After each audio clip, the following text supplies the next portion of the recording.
اللہ وبرکاتہ۔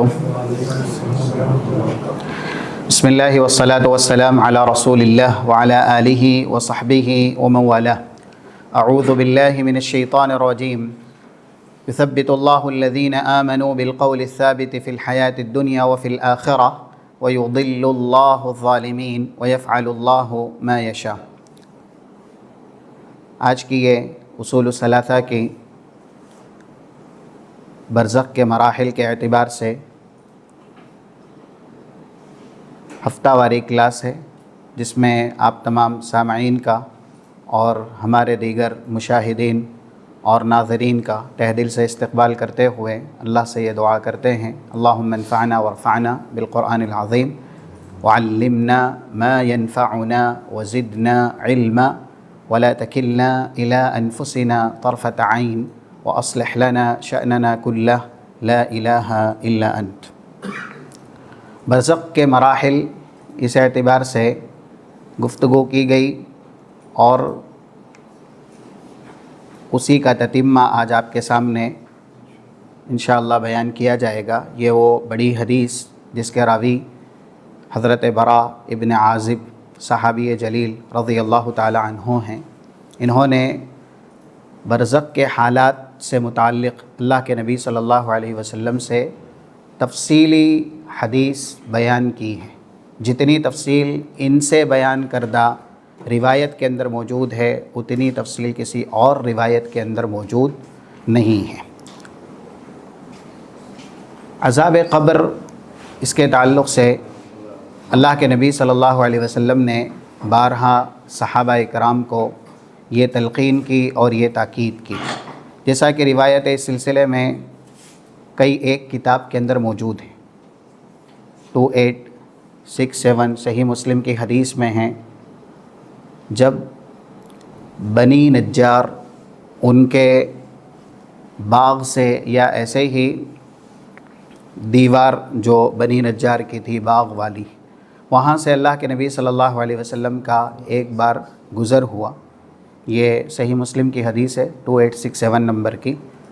تب اللہ کے نبی صلی اللہ علیہ وسلم نے 4، روایت میں ہے 5 یا اس سے زیادہ قبریں دیکھی، تو کہا من یعرف هذه الاقبر، یہ قبریں کن کی ہیں، کون جانتا ہے؟ تو صحابہ آپ کے ساتھ تھے اور آپ خچر کے اوپر سوار تھے جب اس باغیچے سے آپ کا گزر ہو رہا تھا، اور کسی روایت کے اندر یہ بھی ہے کہ وہ خچر بتکا، یہاں تک کہ اللہ کے نبی صلی اللہ علیہ وسلم اس پر سے اتر گئے، اور اس کے بعد پھر آپ کو عذاب قبر سنایا گیا۔ صحیح الجامع کی ایک حدیث یہ بھی ہے 2262 نمبر کی، ان هذه الامہ تبتلا فی قبورها، کہ یہ امت قبروں میں آزمائی جائے گی، یعنی ان کو اللہ قبر میں بڑے امتحان میں مبتلا کرے گا۔ تو یہ امت محمدیہ کے تعلق سے ہیں، آپ نے لوگوں کو یہ تلقین اور تاکید پہلے ہی کر دی۔ ایک موقع ایسا تھا کہ جب صلاۃ الکسوف کی نماز پڑھائی، اللہ کے نبی صلی اللہ علیہ وسلم نے، حضرت اسماء بنت ابی بکر اس حدیث کی راویہ ہیں، وہ بیان کرتی ہیں 905 صحیح مسلم کے اندر یہ حدیث ہے، بہت لمبی نماز تھی یہ والی نماز، اور اس نماز میں اللہ کے نبی صلی اللہ علیہ وسلم نے پوری جنت بھی دیکھی، پوری دوزخ بھی دیکھی، اللہ نے آپ کو دکھائی۔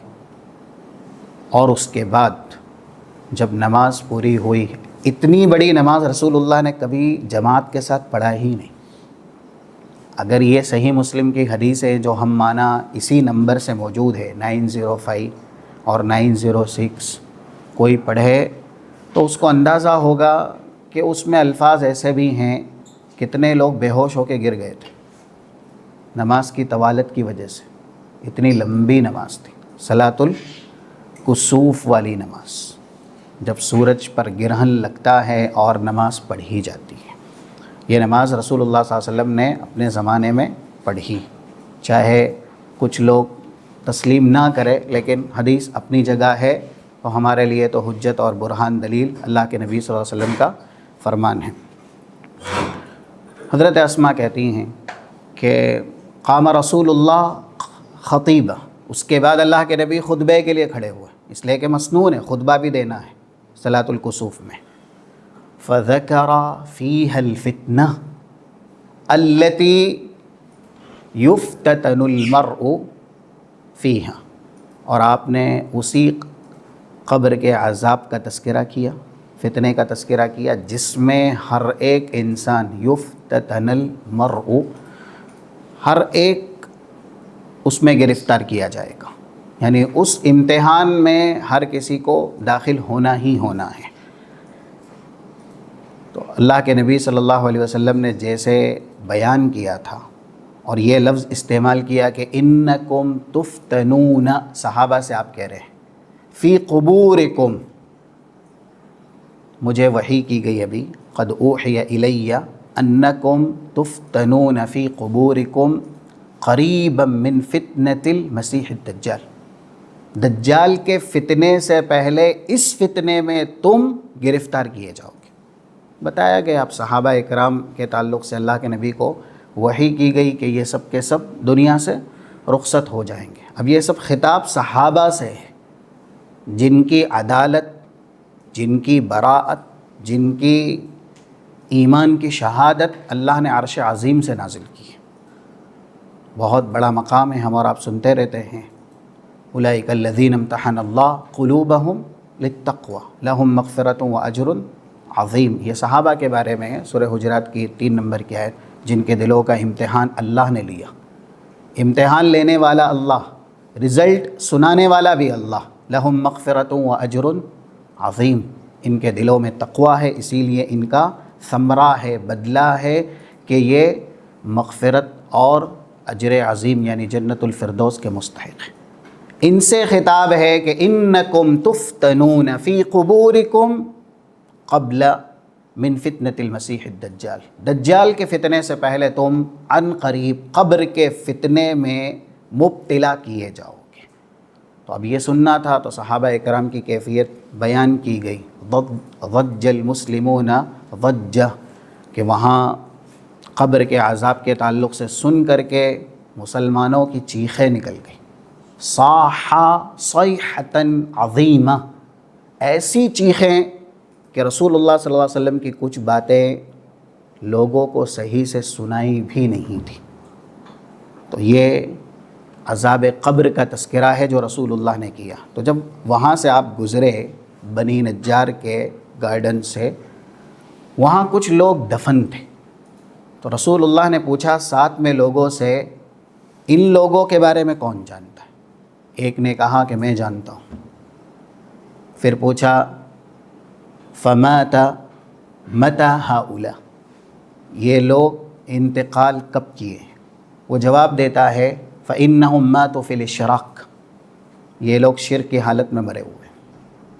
تو رسول اللہ صلی اللہ علیہ وسلم نے اس کے بعد لوگوں سے کہا کہ انہیں قبر میں عذاب دیا جا رہا ہے، اور آپ نے صحابہ کو یہ تک بھی کہا فلولا الا تدفنوا لدعوت اللہ ان یسمعکم من عذاب القبر، جو میں سن رہا ہوں، میں اللہ سے دعا کرتا کہ اللہ تم کو بھی سنائے، لیکن مجھے یہ ڈر ہے کہ اگر ایک بار بھی قبر کا عذاب سن لو گے نا، تو اپنے جو عزیز مردے ہوتے ہیں ان کو دفن کرنا چھوڑ دو گے۔ پھر آپ نے ارشاد فرمایا تعوذوا باللہ من عذاب القبر، کہ عذاب قبر سے اللہ کی حفاظت کا سوال کرو۔ صحابہ نے فوراً کہا نعوذ باللہ من عذاب القبر، اور کہا تعوذوا باللہ من عذاب جہنم۔ صحابہ نے کہا نعوذ باللہ من عذاب جہنم، عذاب قبر سے اللہ کی حفاظت کا سوال کرو، جہنم کے عذاب سے اللہ کی حفاظت کا سوال کرو۔ اور ایسے ہی تعوذوا باللہ من فتنۃ المسیح الدجال،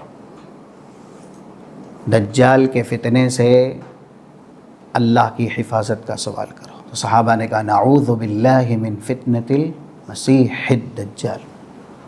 اور چوتھا لفظ ہے تعوذوا باللہ من الفتن ما ظہر منہا وما بطن. ہر طرح کے فتنے سے اللہ کی حفاظت کا، حمایت کا سوال کرو. تو صحابہ نے فوراً کہا نعوذ باللہ من الفتن ما ظہر منہا وما بطن. ہم ہر طرح کے فتنے سے اللہ کی حفاظت اور اللہ کی حمایت کا سوال کرتے ہیں. ایک حدیث صحیح مسلم میں 586 جس میں یہ لفظ موجود ہے، حضرت عائشہ رضی اللہ تعالیٰ عنہ بیان کرتی ہے کہ جب اس طرح کی باتوں کا تذکرہ رسول اللہ نے عام کیا، عذاب قبر کے تعلق سے آپ کو بتایا گیا، فتنہ قبر کے تعلق سے آپ پر وحی کی گئی، تو آپ نے اس کا چرچا کیا صحابہ میں، لوگوں کو ڈرایا. اس کے بعد ما رأیت النبی صلی اللہ علیہ وسلم بعدہ صلی صلاة الا وفیها استعاذ من عذاب القبر. رسول اللہ صلی اللہ علیہ وسلم نے کوئی سی بھی نماز پڑھی، فرض ہو نفل ہو کسی بھی طرح کی ہو، آپ نے ضرور اس نماز میں یہ دعا کی ہی کی اللہم انی اعوذ بک من عذاب القبر. اور یہ حکم پوری امت کے لیے ہے. صحیح مسلم کی حدیث میں ہے 588 یہ حدیث کا نمبر ہے. اس میں یہ لفظ ہے اذا تشہد احدکم فلیستعذ باللہ من اربع. جب کوئی تشہد میں ہو، چاہے ہم جماعت والی نماز پڑھیں یا ایسے ہی انفرادی نماز پڑھیں، نماز کا جو آخری حصہ ہے تشہد، جب انسان اس میں بیٹھے اور دعائیں اس میں مقبول ہوتی ہیں، تو رسول اللہ صلی اللہ علیہ وسلم نے اس دعا کی خاص تاکید کی کہ آپ کو 4 ایسے فتنے ہیں جن سے اللہ کی حفاظت کا ضرور سوال کرنا. پہلا اللہم انی اعوذ بک من عذاب جہنم. دوسرا اللہم انی اعوذ بک من عذاب القبر. تیسرا اللہم انی اعوذ بک من فتنۃ المحیا وفتنۃ الممات. چوتھا اللہم انی اعوذ بک من فتنۃ المسیح الدجال. یہ ایسا علم ہے جو صحابہ کو رسول اللہ صلی اللہ علیہ وسلم نے بہت تاکید کے ساتھ دیا ہے. اس لیے ہماری نمازیں جو بھی ہم ادا کرتے ہیں ان نمازوں میں یہ ذکر ہونا چاہیے، اور ایسے ہی اللہ سے اس کا سوال ہونا چاہیے کہ اللہ ہمیں ان فتنوں سے محفوظ اور ان فتنوں سے مامون رکھے. پہلا جو مرحلہ تھا بیان کیا گیا انسان کی وفات کا.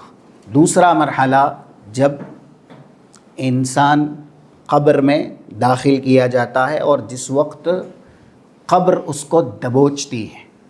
تیسرا مرحلہ فرشتوں کی آمد کا، منکر نکیر کے آنے کا، اور فیقعدانہ یا فیجلسانہ بیٹھانے کا،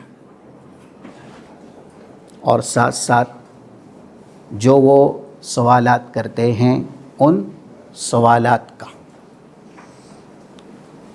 اس کے بعد چوتھا مرحلہ ہے کہ اگر اللہ کا بندہ ہے تو پھر اس کے لیے جنتی انعامات ہیں، اس کو بتائے جاتے ہیں، اس کے لیے جنتی انعامات اللہ کی طرف سے دیے جاتے ہیں. اور ساتھ ساتھ پہلے اسے اس کا دوزخ میں جو ٹھکانہ ہے وہ دکھایا جاتا ہے. یہ 1338 صحیح بخاری کتاب الجنائز میں بھی ہے. فَإِن كَانَ مُؤْمِنًا، مومن ہے میت، یُرَى مَقْعَدُهُ مِنَ النَّارِ، تو سب سے پہلے دوزخ میں اس کا ٹھکانہ اس کو دکھایا جاتا ہے. وہ ڈرتا ہے، لیکن یہ بھی بشارت اور خوشخبری دی جاتی ہے انعامات کے بعد کہ اللہ نے تجھے اس سے بچا لیا ہے، کیونکہ وہ بھی بہت بڑی خوشخبری ہے۔ ابدلک اللہ مقعدک من الجنہ، اللہ نے تیرے اس ٹھکانے کو تیرے لیے جنتی ٹھکانے سے بدل دیا ہے، تو تو جنت میں جائے گا، اور یہ جو تیرا ٹھکانہ تھا اس سے تو محفوظ اور مامون کر لیا گیا۔ پانچواں جو مرحلہ ہے، اس میں ہم اور آپ کو بہت سی نصیحتیں حاصل کرنی ہیں۔ دیکھیے،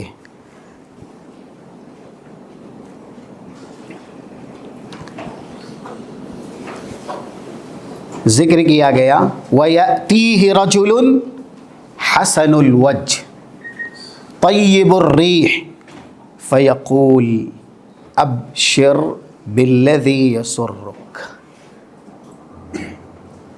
انسان کے پاس حسین اور خوبصورت شکل میں، کیونکہ یہ اللہ کی طرف سے، اللہ جس کو چاہے جسامت دے اور جسے چاہے اللہ قوت گویائی دے، تو ایک حسین خوبصورت انسان اس کے پاس آتا ہے، طیب الریح، جس کی خوشبو بہت زیادہ ہوتی، پاکیزہ خوشبو والا۔ فیقول ابشر بالذی یسرک، وہی حسین اور خوشبو سے معطر انسان میت سے کہتا ہے، جو کچھ تجھے دیا گیا نا، جو کچھ تجھے ملا، تو اپنے لیے اسے بشارت بنا لے۔ اور اس کے بعد فَهَذَا يَوْمُكَ الَّذِي كُنْتَ تُوعَدُ، یہ وہ دن ہے جس کا تجھے دنیا میں وعدہ کیا جاتا تھا۔ اگر تو نیک ہوگا، صالح ہوگا، اللہ والا ہوگا، تو جہاں تیرا کوئی اپنا تیرے ساتھ نہیں ہوگا، وہاں تیری ایسی مہمانی کی جائے گی۔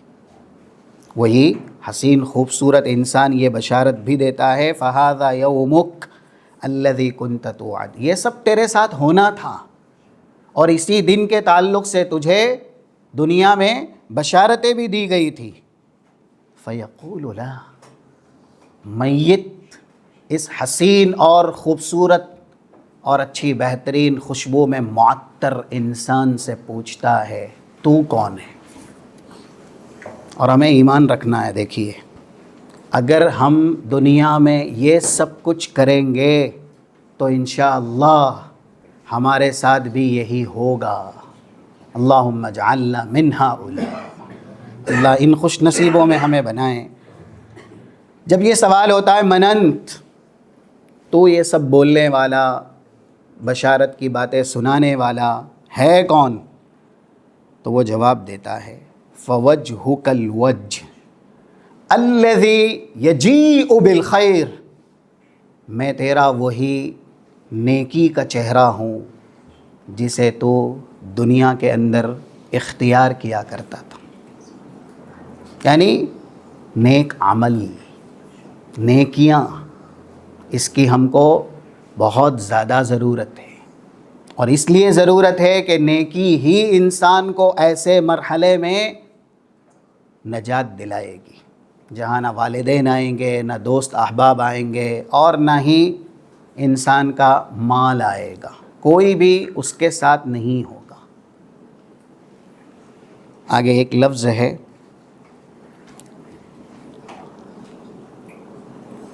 فیقول انا عملک الصالح، میں تیرا قراءت قرآن بھی ہوں، قرآن پڑھنا، قرآن سیکھنا، قرآن سمجھنا، قرآن کے مطابق عمل کرنا۔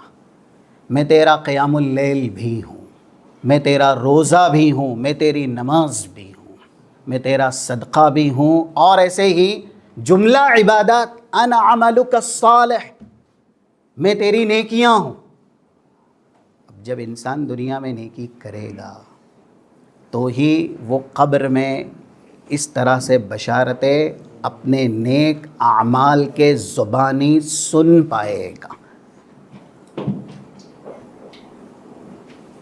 حدیثوں میں کچھ ایسے اعمال بتائے گئے ہر انسان کرے نا تو اللہ ان فتنوں سے بھی ان کی حفاظت کر لے گا۔ یعنی صحابہ نے اللہ کے نبی صلی اللہ علیہ وسلم سے یہاں تک پوچھا کہ کوئی ایسا خوش نصیب ہو جسے قبر کے سوالات ہی نہ ہو، کوئی ایسا خوش نصیب ہو جو اس طرح کی آزمائشوں میں ہی مبتلا نہ کیا جائے۔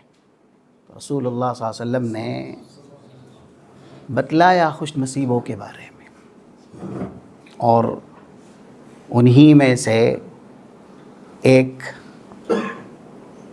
جو توحید پر ہے اور اگر اس کا انتقال لیلۃ الجمعہ 1074 حدیث بالکل حسن ہے اور جامع ترمذی کی ہے، قابل معنی ہے، قابل بیان ہے۔ ما من مسلم یموت لیلۃ الجمعہ او یوم الجمعہ الا وقاہ اللہ من فتنۃ القبر۔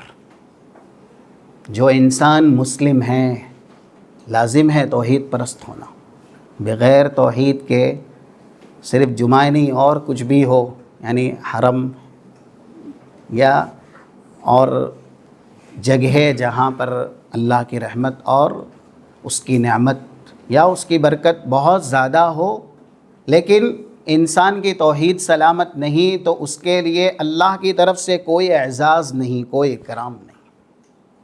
تو یہ حدیث صحیح ہے، ہم اور آپ کو دعائیں بھی کرنی چاہیے، اس لیے کہ رسول اللہ صلی اللہ علیہ وسلم کا بیان ہے جس کا انتقال جمعہ کی رات میں یا جمعہ کے دن ہوا، اللہ اسے عذاب قبر کے فتنے سے بچائے گا۔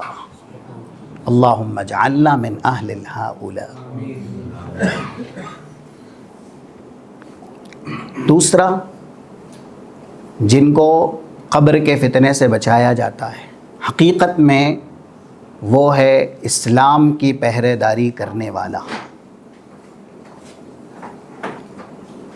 1665 1665 کتاب الجہاد جامع ترمذی کی حدیث ہے۔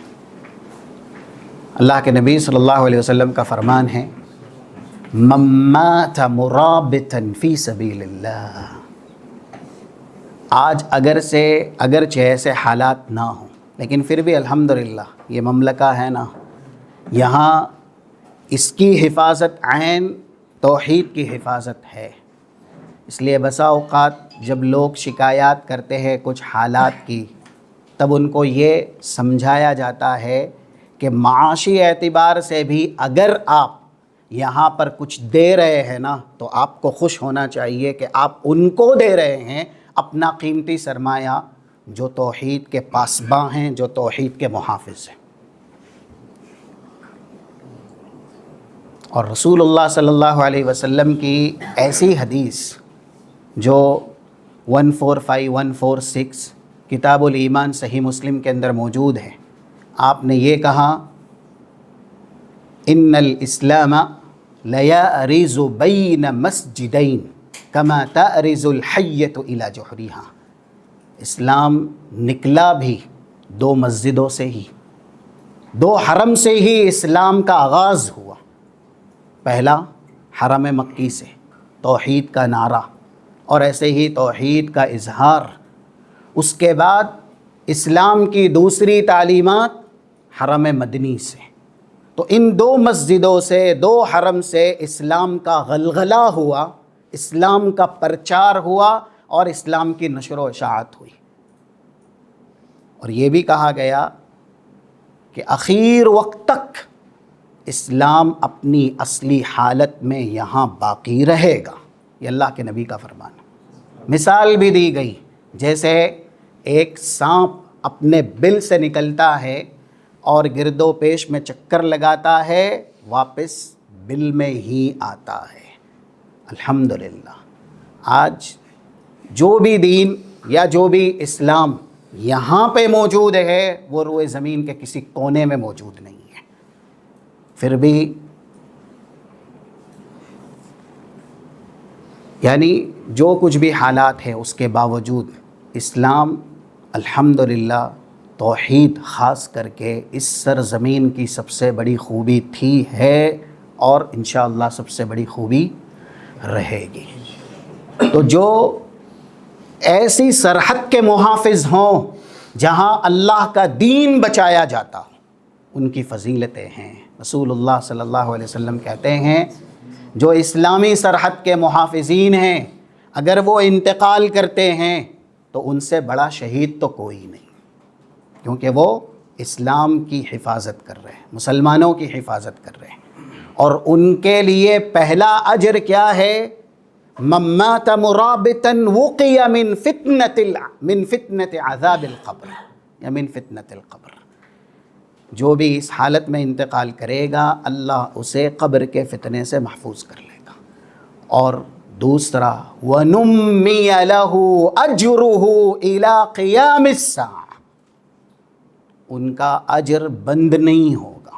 گویا کہ وہ نماز جو پڑھے تھے وہ ابھی تک جاری ہے، تسبیح تحلیل تکبیر جو انہوں نے اپنی زندگی میں کی وہ ابھی بھی جاری تا قیامت جاری رہے گی. وَنُمِّيَ عَمَلُهُ إِلَىٰ قِيَامِ السَّاعَةِ، قیامت تک ایسوں کا عمل اللہ باقی رکھتا ہے.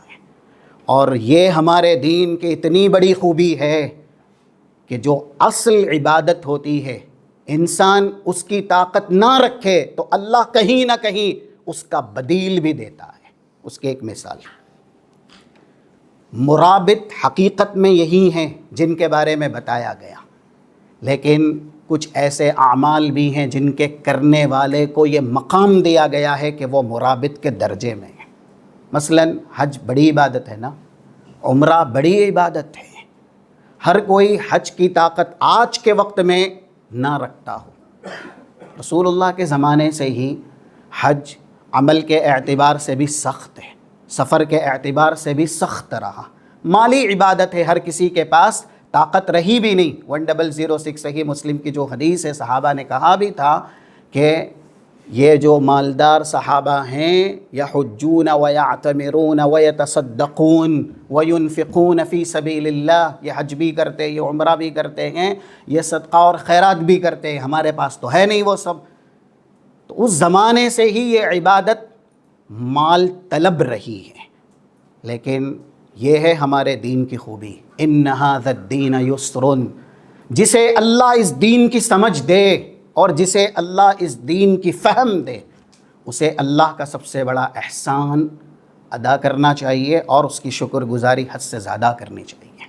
586 جامع ترمذی کی حدیث ہے، یہ ہم بار بار سنتے رہتے ہیں. من صلی صلاة الغداء فی جماعہ فکأنما قعد یذکر اللہ حتی تطلع الشمس. جو فجر کی نماز باجماعت پڑھے اور لم یزل یذکر حتی تطلع الشمس، برابر اللہ کا ذکر کرتا رہے یہاں تک کہ سورج طلوع ہو جائے، اور 15 منٹ کے بعد ثم یصلی رکعتین، 2 رکعت صلاۃ الاشراق کی پڑھے. کیا ہے اجر اس کا؟ کتب اللہ لہ اجر حجۃ وعمرۃ، 3 بار تامۃ تامہ. انسان ہر دن ایک عمرہ اور ایک حج کا اجر و ثواب حاصل کر سکتا ہے. یہ ہے علماء ربانی کا فیض. اگر آپ عالم دین سے جڑتے ہیں جن کے سینوں میں کتاب و سنت کا خالص علم ہے تو آپ کو وہ اس طرح کی مستند باتیں سکھائیں گے، بتائیں گے جنہیں آپ اپنے عمل کا ذخیرہ اور خزینہ بنا سکتے. اللہم اجعلنا منہم. تو ایک مکمل اور حج کا اجر و ثواب. اب جس کے پاس طاقت نہیں ہے حج کرنے کی، عمرہ کرنے کی، تو ایک اس دین نے ان کو آپشن دیا ہے کہ وہ اس عبادت پر ہمیشگی کرے، اس عبادت کو عملی جامہ پہنا ہے۔ تو ایسے ہی مرابط ہر کوئی نہیں بن سکتا۔ 251 صحیح مسلم کی حدیث ہے جس میں یہ لفظ موجود ہے، الا ادلکم علی ما یمحو اللہ بہ الخطایا ویرفع بہ الدرجات۔ رسول اللہ کہتے ہیں صحابہ سے، کیا میں تمہیں نہ بتاؤں ایسے اعمال جو پورے گناہ کو مٹانے والے؟ اس لیے کہ الف لام یہاں جنس والا ہے، جیسے الانسان میں نا ان الانسان لفی خسر، ویسا الف لام ہے۔ علی ما یمحو اللہ بہ الخطایا ویرفع بہ الدرجات، وہ گناہ کو مٹانے والے بھی ہیں، درجات کو بھی بلند کرنے والے۔ قلنا بلا یا رسول اللہ، اللہ کے نبی صلی اللہ علیہ وسلم نے کہا، صحابہ نے کہا اللہ کے نبی سے آپ ضرور بتائیں۔ رسول اللہ نے کہا اسباغ الوضوء علی المکارہ، موسم ہے اور بسا اوقات انسان کا کپڑے اوپر کرنا، خاص کر کے ٹھنڈے پانی میں، ٹھنڈک میں مشکل ہوتا ہے، کامل وضو کرنا، اسباغ الوضوء علی المکارہ۔ ایسی حدیثیں اس طرح کے موسم پر زیادہ دلالت کرتی ہے جس میں آسان نہیں ہوتا کہ آپ اپنے آپ کو پانی کے حوالے کریں۔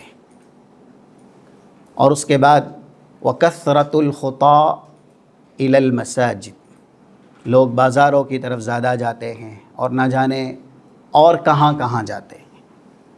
کہا گیا زیادہ انسان مسجد کی طرف جائے اللہ کا ذکر کرنے کے لیے، اور ایسے ہی انتظار الصلاۃ بعد الصلاۃ، ایک نماز کے بعد دوسری نماز کا اس کو انتظار ہو۔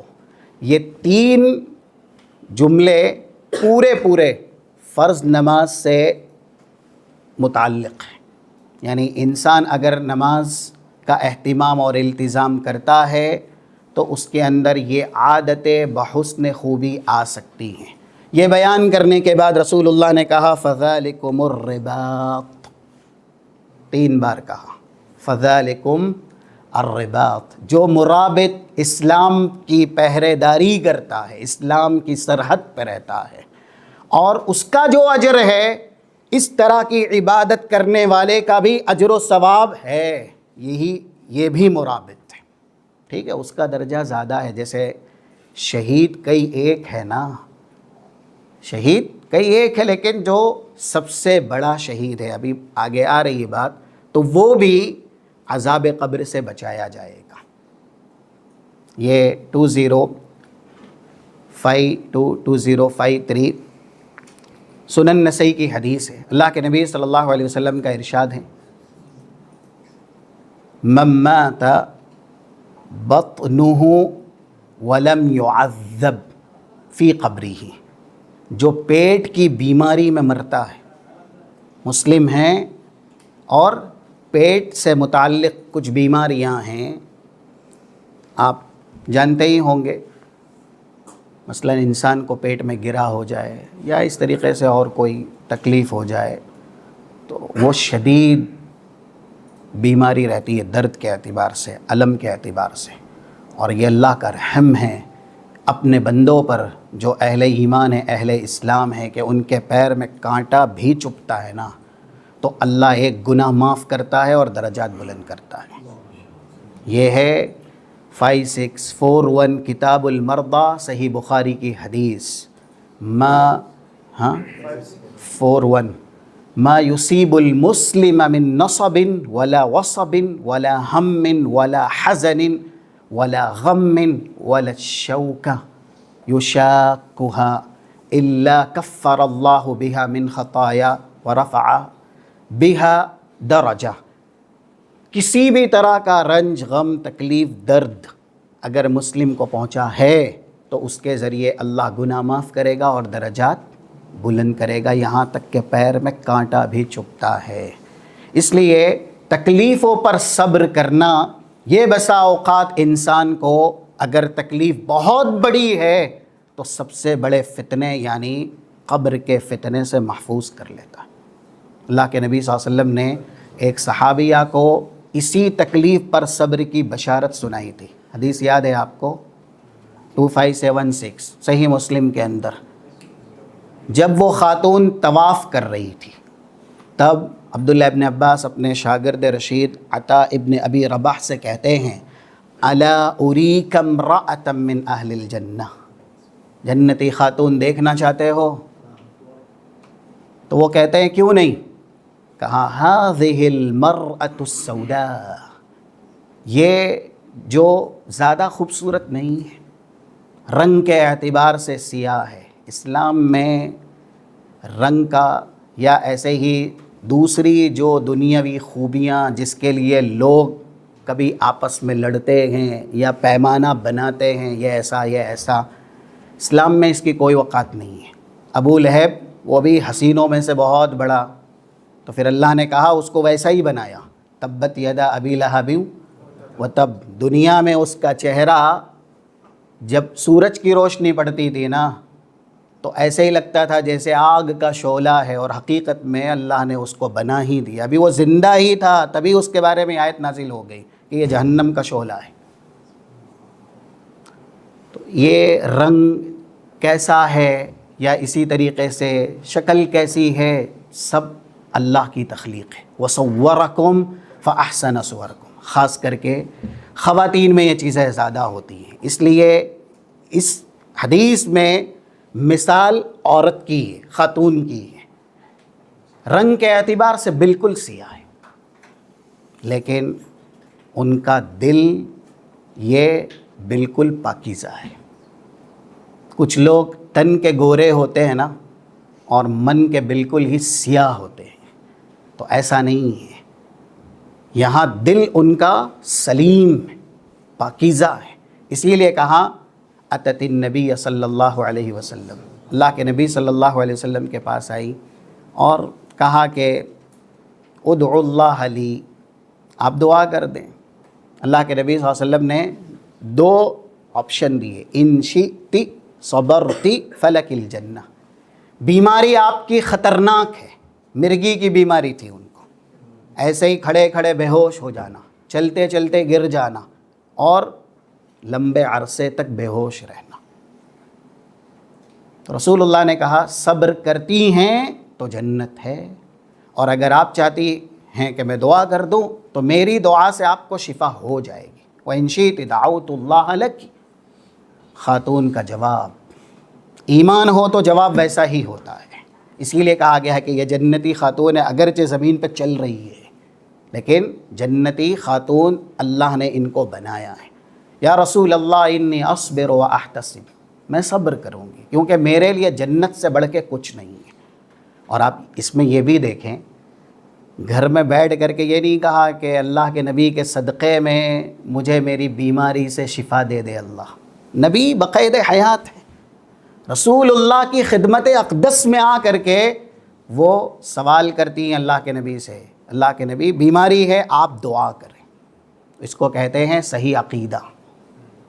نبی رئیس الانبیاء ہیں، رئیس الاولیاء نہیں، رئیس الانبیاء۔ جب آپ انبیاء کے سردار ہیں تو ولیوں کے بدرجہ اولا سردار ہیں، آپ سے بہتر برتر بلندتر روئے زمین پر اللہ کے بعد کوئی نہیں ہے۔ جب آپ کی زندگی میں آپ کے ہوتے ہوئے آپ کا ذات کا وسیلہ لینا یہ درست نہیں، تو پھر چلے جانے کے بعد تو بدرجہ اولا درست نہیں۔ اور جب نبی کے دنیا سے چلے جانے کے بعد نبی کے ذات کا وسیلہ نہیں لیا جا سکتا، جاہ کا وسیلہ نہیں لیا جا سکتا، تو پھر نبی سے بہتر کون ہے جس کی جاہ کا اور جس کی شخصیت کا وسیلہ اس کے دنیا سے چلے جانے کے بعد لیا جائے۔ جیتے ہوئے بھی وہ خاتون آ کر کے رسول اللہ سے کہہ رہی ادعو اللہ لی، آپ اللہ سے دعا کریں، یہ بھی نہیں کہا کہ آپ شفا دیں، آپ دعا کریں۔ یہ ہے حدیث سمجھنے کا فہم اور علم سے جڑنے کا فائدہ، عقیدے کی اصلاح۔ جنتی خاتون ایسے ہی نہیں کہا، اس خاتون کو کوالٹی ہے اس خاتون میں کہ ان کا عقیدہ ایسا تھا۔ اور اس کے بعد جب رسول اللہ صلی اللہ علیہ وسلم نے ان سے کہا کہ آپ صبر کرتی ہیں تو جنت ہے، تو جنت کے لیے انہوں نے دنیا کی بڑی سی بڑی تکلیف پہ صبر کیا اور کہا کہ میں صبر کروں گی۔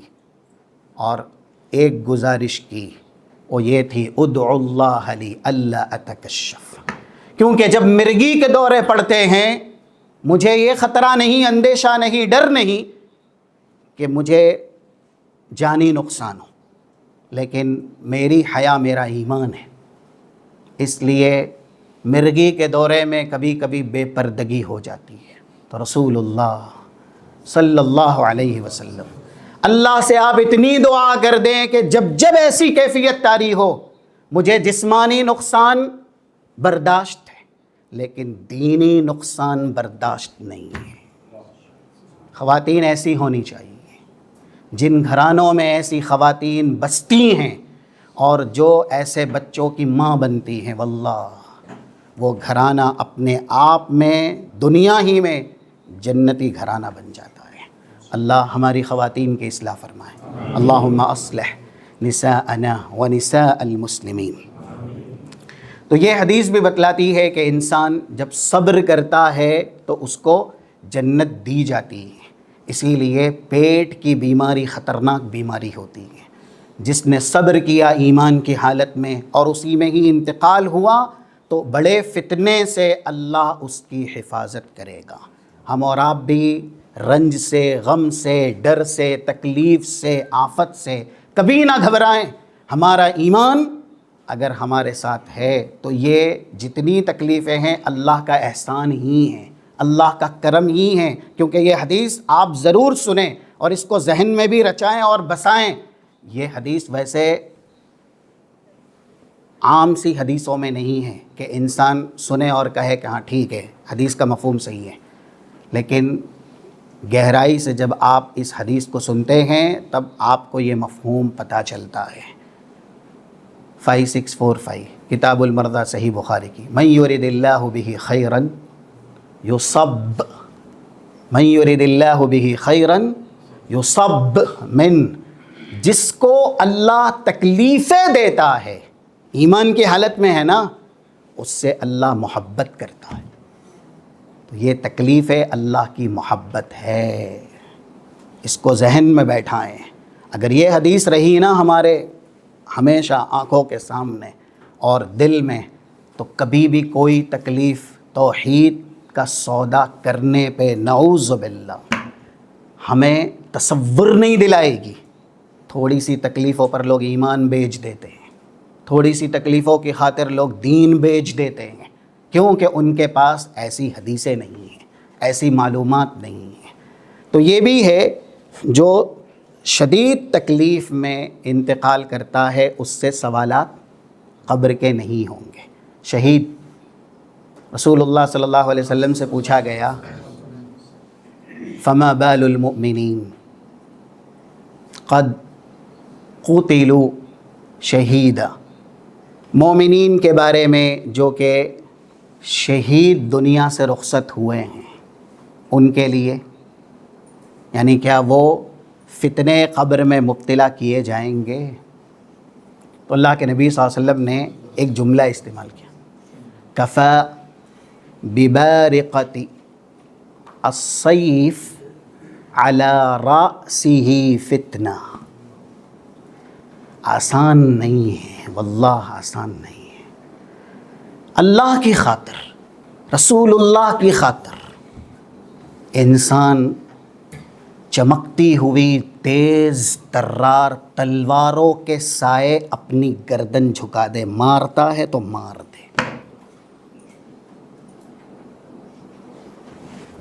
وہ حدیث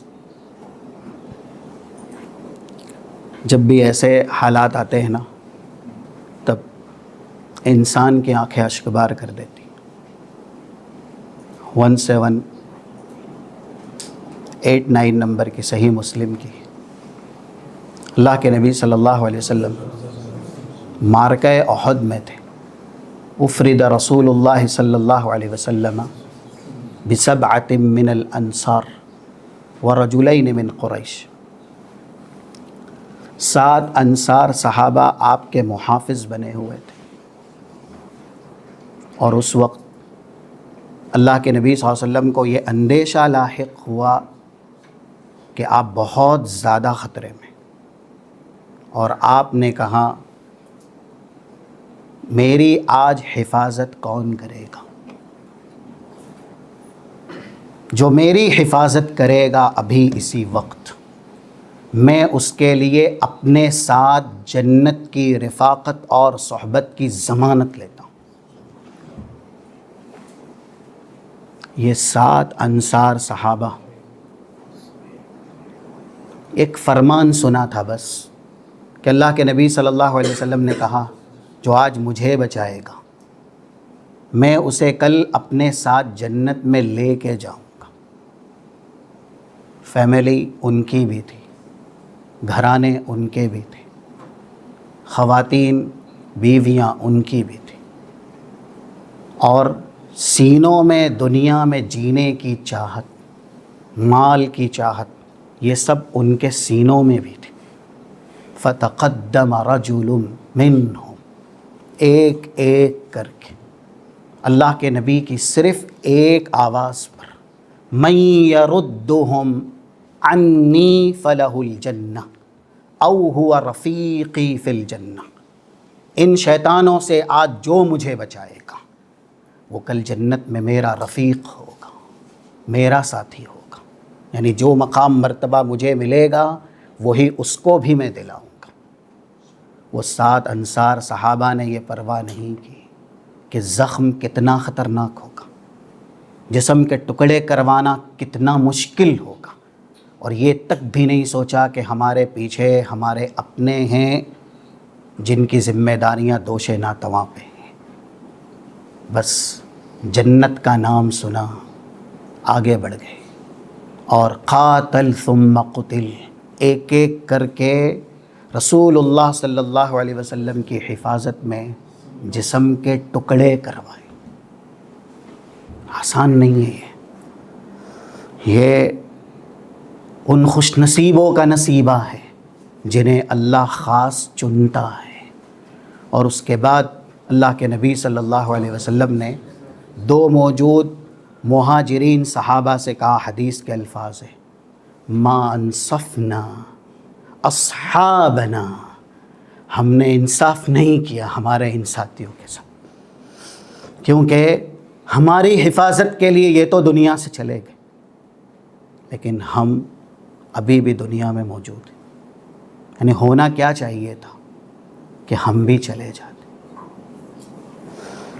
تو جو شخص تلوار کے زیر سائے آ جاتا ہے اور اتنی زیادہ خطرناک آفت اور تکلیف صرف اور صرف اللہ کے لیے وہ برداشت کرتا ہے، تو اللہ اس سے فتنت قبر کو اٹھا لیتا ہے۔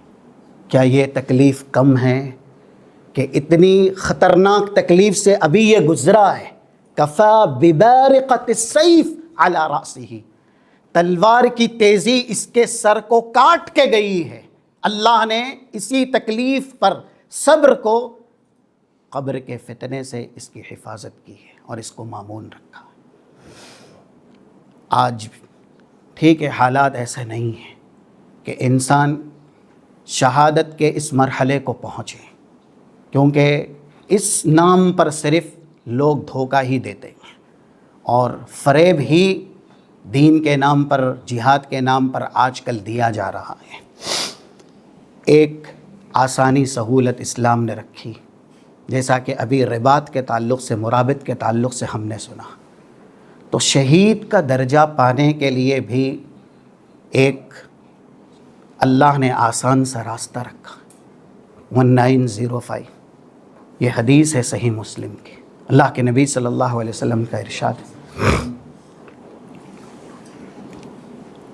من سأل اللہ الشہادۃ بصدق بلغہ اللہ منازل الشہداء وإن مات علی فراشہ۔ ہم دعا تو کر سکتے ہیں نا، اللہم اجعلنا ممن الذین یقال فیہم ولا تحسبن الذین قتلوا فی سبیل اللہ امواتا بل احیاء عند ربہم یرزقون۔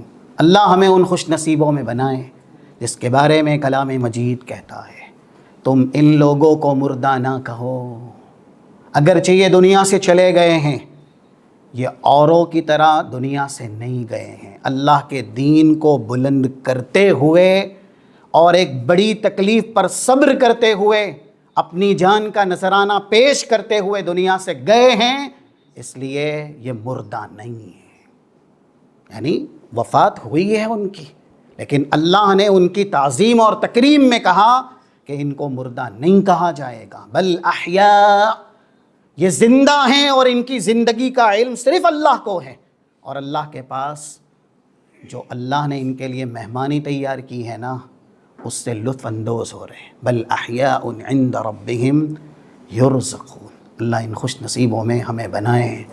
تو جو دعا کرتا ہے کہ اللہ مجھے تو شہادت کی موت عنایت کر، اللہ تو مجھے شہیدوں میں شامل کر، اگر اپنی دعا میں وہ مخلص ہے تو رسول اللہ نے کہا اس کی یہ دعا اسے شہیدوں کا درجہ دلائے گی، اگرچہ اس کی وفات اس کے بستر پہ ہوتی ہے۔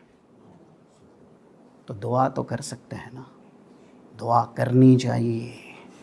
اسی لیے یہ نیک اعمال ہے جو قبر کا آخری مرحلہ، 5واں مرحلہ ہے نا انسان کا، نیک عمل خوبصورت انسانی شکل میں، خوبصورت آدمی کی شکل میں اس میت کے پاس آ رہا ہے، اور اس کو یہ بشارتی کلمات سنا رہا ہے، ھذا الیوم الذی کنت توعد، اس دن کا تجھ سے دنیا میں وعدہ کیا گیا تھا۔ تو یہ کچھ نیکیاں ہیں عذاب قبر سے بچنے کے لیے، ہم اور آپ کو نیکیاں ہمیشہ کرنی چاہیے۔ نیکیاں ساتھ میں ہوگی تو انشاءاللہ یہ مرحلے اللہ ہمارے لیے آسان سے آسان کر دے گا۔ دیکھیے یہاں پر اللہ کی رحمت کی ضرورت سب سے زیادہ ہے نا، اللہ کی مغفرت کی ضرورت سب سے زیادہ ہے نا۔ جب رسول اللہ کسی بھی میت کی تدفین کرتے تھے، 3221 3221 ابو داؤد کی حدیث ہے، کان رسول اللہ اذا فرغ من دفن المیت فقال، جب آپ میت کی تدفین سے فارغ ہوتے، کوئی بھی ہو موجود جو بھی صحابہ ہیں ان سے کہتے استغفروا لأخیکم، استغفروا لأخیکم، اپنے بھائی کے لیے اللہ کی مغفرت کا سوال کرو۔ اور نماز جنازہ جب ہم پڑھتے ہیں، دعا پڑھنا اس میں ضروری ہے، ایسے ہی نہیں اتنا بڑا اجر اس نماز کا ہے۔ 972 غالباً جو صحیح مسلم کی حدیث ہے، اللہم اغفر لہ وارحمہ وعافہ واعف عنہ۔ کتنے لوگ حرم میں بھی پڑھتے ہیں، حالانکہ وہاں اجر و ثواب اور بھی بڑھ جاتا ہے۔ ہر نماز کے بعد آپ کو یہ موقع ملتا ہے کہ آپ جنازے کی نماز میں حاضری دیں۔ کچھ لوگ ہوتے ہیں سیر و تفریح کے لیے ہی آئے رہتے ہیں، تو وہ بس صرف نماز ختم ہوتی ہے، جیسے جیل سے قیدی رہا ہے ویسے یہ مسجد سے رہا ہے، تو وہ نماز جنازہ کی قیمت ہی نہیں سمجھتے۔ نماز جنازہ اکثر جب حرم میں آپ نماز پڑھتے ہیں، دونوں حرم میں، تو موقع آپ کو ساری نمازوں کے بعد غالباً ملتے ہیں۔ اب اس نماز میں نا یہ دعا ضروری ہے جو آخری تکبیر سے پہلے پڑھنی ہے، اللہم اغفر لہ وارحمہ وعافہ واعف عنہ واکرم نزلہ ووسع مدخلہ واغسلہ بالماء والثلج والبرد ونقہ من الخطایا كما نقيت الثوب الأبيض من الدنس وأبدله دارا خيرا من داره وأهلا خيرا من أهله وزوجا خيرا من زوجه وأدخله الجنة وأعذه من عذاب القبر وعذاب النار۔ یہ سب سے بہترین دعا ہے جو نماز جنازہ میں میت کے لیے پڑھی جاتی ہے۔ ابتدا کہاں سے؟ اللہم اغفر لہو، اللہ تو اسے اپنی مغفرت سے ہمکنار کر دے۔ تو یہ مرحلہ اللہ کی مغفرت کا ہے، اور دنیا میں ہمیں سکھایا گیا اللہ کی مغفرت چاہتے ہو تو تمہیں بھی اپنے اندر یہ خوبی پیدا کرنی ہوگی، جزا من جنس العمل۔ اور آج مسلمان اسے اپنی کمزوری سمجھتا ہے، ذلت سمجھتا ہے، اپنی پستری کمتری سمجھتا ہے۔ کیا ہے وہ؟ یہ حدیث جیسا کہ ادب المفرد 380 نمبر کی، سلسلے صحیحہ 482، رسول اللہ کہتے ہیں اغفروا تغفروا، ارحموا ترحموا، اللہ کے بندوں کو آپس میں معاف کرو تو اللہ تمہیں بہت جلد معاف کر دے گا۔ آج انتقام کی آگ میں انسان جھلستا ہے اور معافی دینا کسر شانی سمجھتا ہے کہ نہیں میں بزدل کہلاؤں گا، میں کمزور کہلاؤں گا، معاف نہیں کر سکتا۔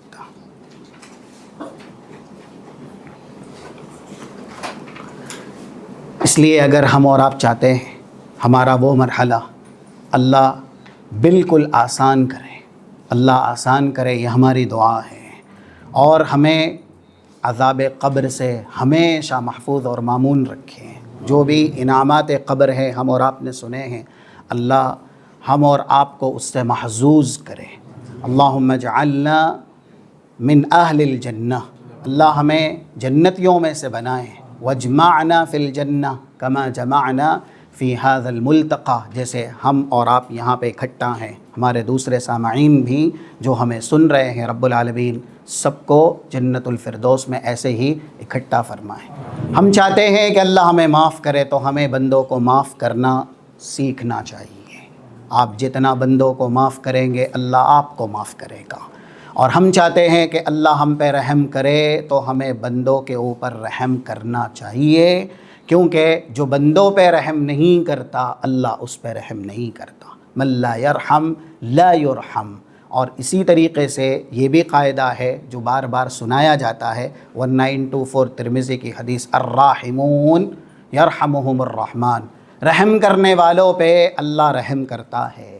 ارحموا من فی الارض، زمین والو آپس میں رحم کرو، یرحمکم من فی السماء، آسمان والا ہمیشہ تم پہ رحم کرے گا۔ آج رشتے ناتوں کی کیا حالت بنی ہوئی ہے، ایک ایک بوٹی کی وجہ سے لوگ پوری زندگی بات تک کرنا چھوڑ دیتے ہیں، نعوذ باللہ۔ یعنی دعوت میں کبھی بے توجہی ہو گئی تو رشتے ناتے ایک بوٹی کی کمی کی وجہ سے نعوذ باللہ لوگ توڑ دیتے ہیں۔ یہ ہے ہمارا ایمان، یہ ہے ہمارا اخلاق، یہ ہے ہماری تربیت۔ ایسے کچھ گرے ہوئے اوصاف کے کتنے ہی لوگ بر صغیر کے اندر موجود ہیں۔ تم نے ہمارے ساتھ یہ نہیں کیا، وہ نہیں کیا، اس لیے اب نہ کوئی رشتہ ہے، نہ کوئی ناتا ہے، نہ دعا ہے، نہ سلام ہے، کچھ نہیں، نعوذ باللہ۔ اگر ہم ایسے ہی صلہ رحمی کی خلاف ورزی کرتے رہیں گے تو کیا اللہ کی ذات ہمارے اوپر رحم کرے گی؟ ہم دنیا میں اللہ کے رحم کا جنازہ نکالیں گے اور ہم یہ سوچیں کہ ہمارا جنازہ اٹھے تو اللہ ہم پہ رحم کرے۔ اللہ اکبر۔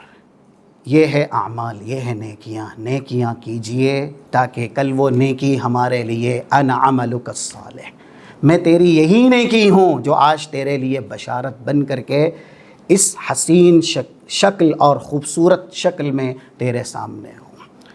انشاءاللہ دیکھتے ہیں آئندہ اگر کچھ باتیں اس میں رہی ہیں تو آپ کے سامنے بیان کی جائے گی۔ اس اعلان کے ساتھ اس مجلس کا اختتام کرتے ہیں۔ ہمارے نہایت ہی محترم نہال الدین ہیں، جن کے سسر کا آج انتقال ہو گیا۔ ہم دعا کرتے ہیں اللہ ان کی مغفرت فرمائے، انہیں غریق رحمت کرے، اور ان کے اہل خانہ کو، خاص کر کے ہمارے نہال بھائی کو رب العالمین صبر جمیل عنایت کرے، اور اسی طریقے سے جتنے بھی اہل ایمان دنیا سے گئے ہیں رب العالمین ان سب کی مغفرت فرمائیں۔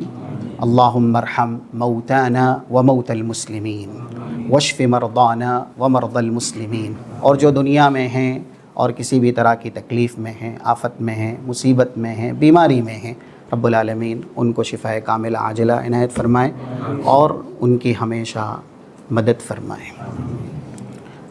اللہم اجعلنا ممن الذین یستمعون القول فیتبعون احسنہ، اللہم حبب الینا الایمان وزینہ فی قلوبنا وکرہ الینا الکفر والفسوق والعصیان واجعلنا من الراشدین والحقنا بالصالحین وتوفنا مسلمین غیر خزایا ولا مفتونین۔ سوال کسی کے پاس ہے تو وہ کر سکتا ہے۔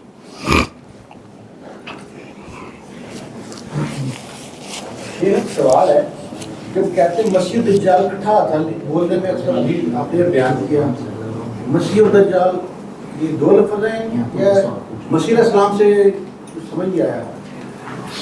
مسیح الدجال، جی اصل میں صاح یسیح اسی سے ہے مسیح۔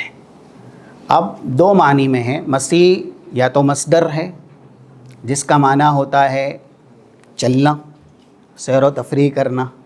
تو وہ دجال پوری دنیا کی سیر و تفریح کرے گا. اس معنی میں بھی وہ مسیح ہے. یا ایسے ہی مسیح کا معنی ہوتا ہے پوچھ دینا، ختم کر دینا، مٹا دینا.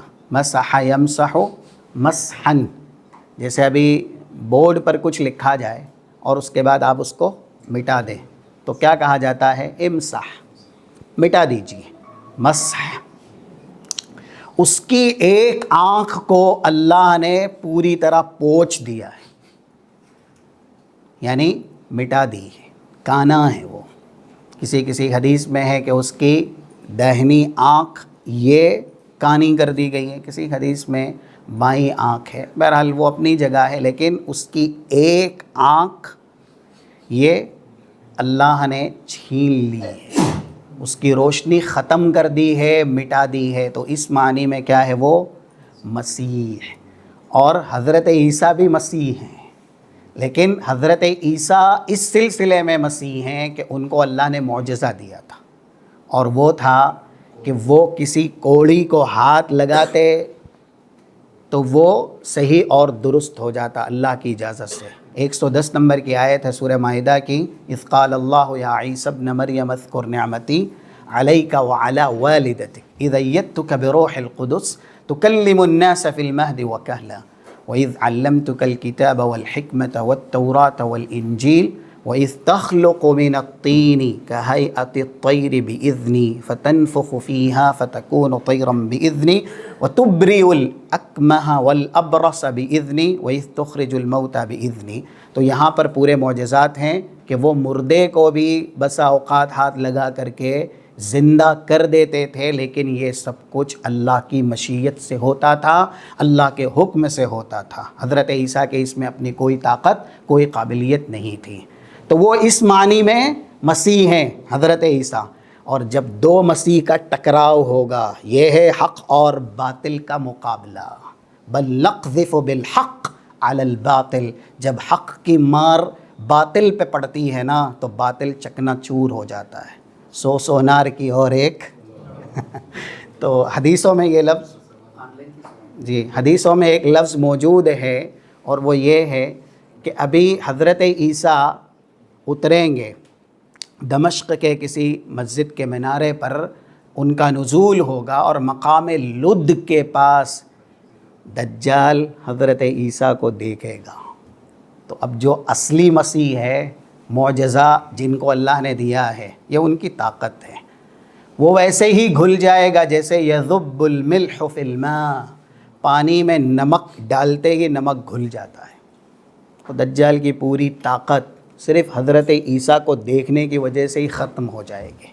حق والے بنیے، حق والوں کے ساتھ رہیے، اور اپنے سینے میں حق ہمیشہ محفوظ کیجئے، کیونکہ حق کی طاقت بے پناہ ہے، بے انتہا ہے. جی جی جی. ہمارے ملک میں رہتے ہوئے ہم سرحدوں کی حفاظت کرنے والوں کی کیٹیگری میں کیسے شامل ہو سکتے ہیں؟ جی ایک اور سوال ہے، خواتین فجر کی نماز گھر میں پڑھتی ہیں تو کیا وہ طلوع آفتاب کے 15 منٹ کے بعد 2 رکعت والی ثواب میں وہ کیسے شامل ہوں گی؟ جی جی. پہلا جو سوال ہے، دیکھیے ابھی کہا گیا کہ اسلام نے بدل بتایا ہے. اگر آپ اس معنی میں مرابط نہیں ہیں یا سرحد کی حفاظت کرنے والے نہیں ہیں تو آپ کے پاس ایک آپشن یہ ہے نا کہ یہ 3 تعلیمات ہے. اسباغ الوضوء علی المکارہ، آپ ہمیشہ باوضو رہیے، مکمل وضو کیجئے، اور ایسے ہی زیادہ تر مسجد کی طرف چل کے جائیے یا مسجدوں کی طرف زیادہ جائیے، عبادت کے نہیں ایسے، مسجد سے دل لگائیے، اور ایک نماز کے بعد دوسری نماز کا انتظار کیجئے. تو انشاءاللہ یہی درجہ جو مرابط کے تعلق سے، حقیقی مرابط کے تعلق سے بیان کیا گیا ہے، اللہ عنایت کرے گا، کیونکہ شریعت میں بدل بتایا گیا ہے. اور یہ بھی علماء نے کہا ہے کہ خواتین اس حدیث کے مطابق اگر عمل کرتی ہیں تو ضرور ان کو بھی یہ اجر اور یہ ثواب دیا جائے گا. کیوں؟ پہلے وہ جماعت والوں میں نہیں ہے، جماعت ان کے اوپر ساقط ہے. اب جن کے اوپر جماعت فرض ہے اس لیے ان کے لیے جماعت کی قید ہے، من صلی صلاۃ الغداء فی جماعہ، لیکن خواتین پر تو جماعت ہے ہی نہیں، اس لیے ان کی نماز وقت پہ ہو رہی ہیں اور وہ ان صفات سے اللہ کا ذکر کر رہی ہے جو حدیث میں بتایا گیا کہ نماز ختم ہونے کے بعد، پڑھنے کے بعد برابر ذکر میں مشغول رہا جائے یہاں تک کہ سورج طلوع ہوتا ہے، اور اس کے بعد 15 منٹ کے 2 رکعت نماز پڑھی جائے تو انشاءاللہ یہ اجر ان کو بھی ملے گا، کیونکہ قرآن کریم کا یہ اعلان صاف ہے۔ 97 یہی دلیل علماء نے دی ہے جو سورہ نحل کی من عمل صالحا من ذکر او انثی وہو مؤمن، جو بھی نیک عمل کرے گا چاہے وہ مرد ہو یا خاتون، فَلَنُحْيِيَنَّهُ حَيَاةً طَيِّبَةً، اور آگے ہے وَلَنَجْزِيَنَّهُمْ أَجْرَهُمْ بِأَحْسَنِ مَا كَانُوا يَعْمَلُونَ، ان کی محنت سے کئی گنا بڑھ کر کے اللہ ان کو اجر دے گا۔ تو یہ فضیلت خواتین کو بھی مل سکتی ہے۔ یہ شامل ہے وہ حدیث کے لیے بھی جو 40 نماز اولا کے ساتھ جی جی، عورتوں کے لیے بھی یہی۔ دیکھیے یہ اس طرح کے جتنے بھی ہیں جو تکبیر اولا سے تعلق رکھنے والے یا مسجد سے تعلق رکھنے والے ہیں، اس میں خواتین کو بھی شامل کیا ہی گیا ہے اگر وقت پر انہوں نے نماز پڑھی ہے، جیسا کہ جن کے لیے جماعت ہے ان کے لیے قید ہے، من صلی للہ 40 یوما یدرک التکبیرۃ الاولی 241 جو ترمذی کی حدیث ہے، 40 دن تک اگر نماز پڑھی کسی نے تکبیر اولا کے ساتھ تو اس کے لیے 2 براتیں ہیں۔ تو اب اللہ کے نبی صلی اللہ علیہ وسلم کی جو حدیثیں ہیں، جیسا کہ 113 نمبر کی جامع ترمذی کی، اس میں یہ لفظ موجود ہے کہ خواتین بھی مردوں کے شانہ بشانہ ہیں اسلام پر عمل کرنے میں، اسلام کو اپنانے میں یا ایسے ہی اسلام اختیار کرنے میں۔ تو اسی طرح کے دلائل کی روشنی میں اس طرح کی جو بھی فضیلتیں ہیں اگر اس کا اہتمام اور التزام خاتون کرتی ہے تو بہت سے علماء نے یہ فضیلت انشاءاللہ ان کے حق میں ثابت کی ہے۔ واللہ اعلم بالصواب۔